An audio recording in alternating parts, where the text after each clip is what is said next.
Bismillahirrahmanirrahim. Assalamualaikum warahmatullahi wabarakatuh. Perkenalkan, nama saya Syarifah Miftaul Rahmah. Saya dari kelas manajemen dakwah 4B. Di sini saya akan menjelaskan perbandingan mazhab tentang zakat. Nah, saya akan menjelaskan 4 poin utama di dalam video saya. Yang pertama yaitu pengertian dari zakat. Yang kedua, siapa yang berhak membayar dan menerima zakat. Yang ketiga, kapan pembayaran zakat fitrah dan kadarnya. Yang keempat, bagaimana perbandingan mazhab tentang zakat fitrah. Nah, yang pertama, pengertian zakat fitrah. Zakat secara bahasa adalah bertambah atau meningkat dan juga dapat diartikan berkah, banyak kebaikan, dan mensucikan. Nah, secara bahasanya, zakat ialah nama harta tertentu dikeluarkan dari harta yang tertentu dengan cara yang tertentu dan kepada orang-orang yang tertentu. Nah, ketika kita setelah selesai menunaikan ibadah puasa, tentunya kita mengeluarkan zakat fitrah. Nah, itu kita mengeluarkan zakat fitrah sesuai dengan kadarnya dan kepada orang-orangnya. Nah, bisa kita ketahui yang orang yang kita memberi yaitu mustahik. Lanjut ke orang yang diwajibkan membayar zakat. Nah, orang yang diwajibkan membayar zakat ada tipe-tipenya nih. Yang pertama, Islam. Yang kedua, lahir sebelum terbenamnya matahari pada hari berakhirnya bulan Ramadan. Yang ketiga, mempunyai kelebihan harta ataupun keperluan makanan untuk dirinya dan keluarganya sendiri. Lanjut ke orang-orang yang berhak menerima zakat. Nah, ada beberapa tipe, yaitu yang pertama, fakir. Nah, fakir ini adalah orang kelompok yang mendapat bagian. Berarti yang melarat, sengsara dalam hidupnya, tidak mempunyai harta dan keluarga. Nah, kita bisa lihat ketika kita melihat di tepi-tepi jalan, banyak orang-orang yang kesusahan dalam mencari makan, dan dia tidak mempunyai keluarganya untuk bertempat tinggal. Lanjut ke yang kedua, miskin. Miskin ialah orang yang memiliki pekerjaan, tapi penghasilannya tidak dapat dipakai untuk memenuhi hajat di hidupnya. Nah, bedanya fakir dan miskin, kalau fakir sudah tidak dapat bekerja dan tidak dapat menafkahi dirinya sendiri. Kalau miskin, dia itu dapat bekerja namun tidak memuaskan di dirinya sendiri, tidak mencukupi di dirinya sendiri. Nah, lanjut yang ketiga. Yang ketiga yaitu amilin, panitia zakat atau yang mengurus zakat. Nah, ketika kita membayar zakat tentu adanya pengurus. Nah, seperti yang di Pontianak ini, Basnas, Aziz.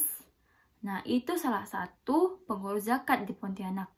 Tentunya ada juga yang di masjid-masjid lainnya, masjid kecil, itu pengurus zakatnya itu berhak menerima zakat juga. Lanjut yang keempat, yaitu mu'alaf, orang yang dibujuk hatinya. Nah, seperti yang kita ketahui secara sederhana, mu'alaf yaitu orang yang baru masuk Islam. Orang yang belum tahu mengenai Islam, tentunya dia tidak tahu nih apa itu puasa apapun, apa itu mencari zakat sepertinya. Jadi dia mendapatkan zakat.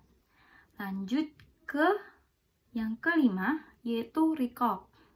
Apa itu riqab? Riqab adalah budak muslim al-muqatab yang telah membuat perjanjian dengan tuannya yang telah dijanjikan mereka bila telah melunasi harga dirinya yang telah ditetapkan. Nah, seperti yang kita ketahui, mungkin sekarang perbudakan sudah tidak ada ya. Jadi yang dinamakan budak itu dilihat pada zaman Nabi yang terdahulu. Lanjut ke gharim. Gharim adalah orang yang terhimpit oleh hutang demi kebutuhan yang bersifat pribadi atau karena alasan yang bersifat sosial, sementara tidak ada harta untuk pengembalian hutang tersebut. Nah, beda ya ketika kita melihat orang hutang karena hanya ingin bergaya ataupun karena memang dia cuma untuk terlihat kaya. Nah, ada beberapa sebagian orang seperti itu. Nah, ketika kita membagikan zakat, kita tentunya harus melihat kondisi dia dalam terjerat hutang. Apakah dia terjerat hutang dalam kondisi memang mendesak? Maka ketika kita mendapatkan orang seperti itu, maka kita wajib memberinya zakat. Ataupun bisa dikatakan dia wajib menerima zakat. Lanjut ke Ibnu Sabil.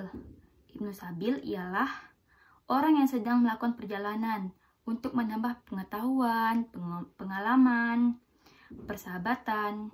Golongan ini berhak menerima zakat. Jika seseorang sedang melakukan perjalanan dengan tujuan maksiat, maka haram baginya menerima zakat. Tentunya orang yang Ibnu Sabil ini bisa juga dikatakan yang safar, yang perjalanan jauh. Ketika dia tidak mempunyai makanan, maka dia wajib menerima zakat karena dia sedang terdesak dalam kondisi makanan, asupan untuk dia sendiri. Maka dia wajib menerima zakat asalkan tujuannya yang seperti saya sebutkan tadi, bukan termasuk maksiat. Lanjut ke poin yang ketiga, waktu dan kadar zakat fitrah. Nah, waktu dan kadar zakat fitrah. Dalam waktu ada pembagian dari berbagai imam. Pertama, Imam Bukhari berkata, menerima riwayat dari Ibnu Umar bahwa para sahabat mengeluarkan zakat fitrah itu 1 hari atau 2 hari sebelum Idul Fitri. Lanjut ke imam yang kedua, yaitu Imam Ahmad bin Hambal dan Imam Anas bin Malik. Sependapat dengan keterangan tersebut. Yang ketiga, sedangkan Imam Syafi'i boleh saja zakat fitrah dikeluarkan pada permulaan Ramadan. Wajibnya adalah pada malam hari raya. Dan alangkah lebih baik jika muzaki tersebut memberi zakatnya setengah bulan sebelum hari raya untuk mempermudah amil dalam mengumpulkan, dan diharapkan sebelum matahari bersinar zakat fitrah telah berada di tangan mustahik. Nah, seperti yang pernah saya pelajari, zakat itu haram ketika kita membagikan setelah sholat ataupun sudah terbenamnya matahari, maka hukum memberikan zakat itu sudah haram. Tidak bisa memberikan zakat lagi. Nah, alangkah lebih baiknya kita memberikan itu awal bulan Ramadan ataupun pertengahan. Bisa juga di akhir, namun itu bisa mempersulit pengurus zakat untuk mengumpulkan zakat-zakatnya. Lanjut ke kadar zakat. Kadar zakat fitrah diwajibkan atas setiap muslim yang memiliki persediaan makanan pokok melebihi keperluan dirinya sendiri dan keluarganya selama 1 hari 1 malam, di luar keperluannya akan tempat tinggal dan perabotan serta pelayan dan sebagainya. Nah, kita bisa mendengar 1 syak. Nah, 1 syak itu salah satu kadar zakat. Nah,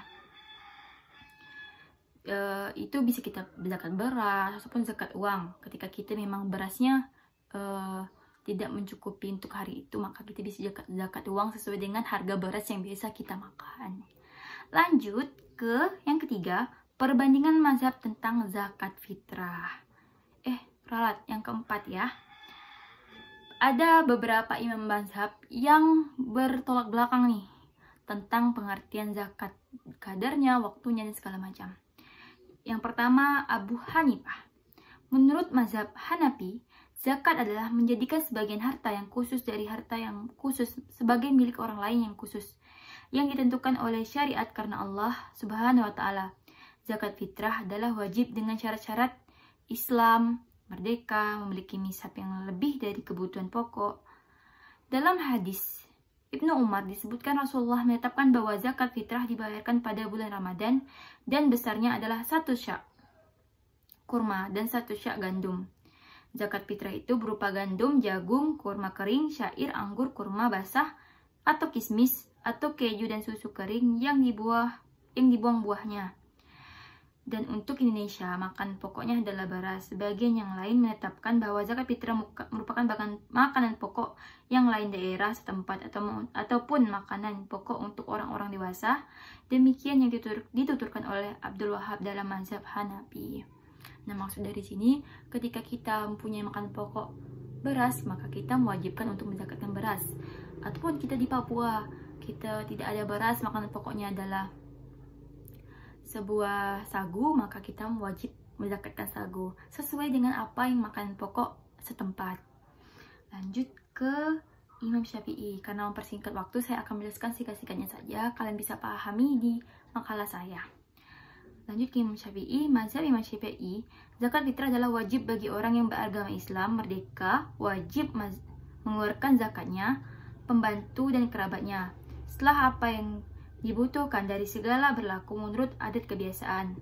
Mengenai kadar atau jenis zakat fitrah yang dikeluarkan, golongan Syafi'i dan Maliki berpendapat bahwa jenis makan yang bukan bersifat ta'abudi dan tidak dimaksudkan bendanya itu sendiri, sehingga wajib bagi si muslim mengeluarkan zakat fitrah dari makan pokok negerinya.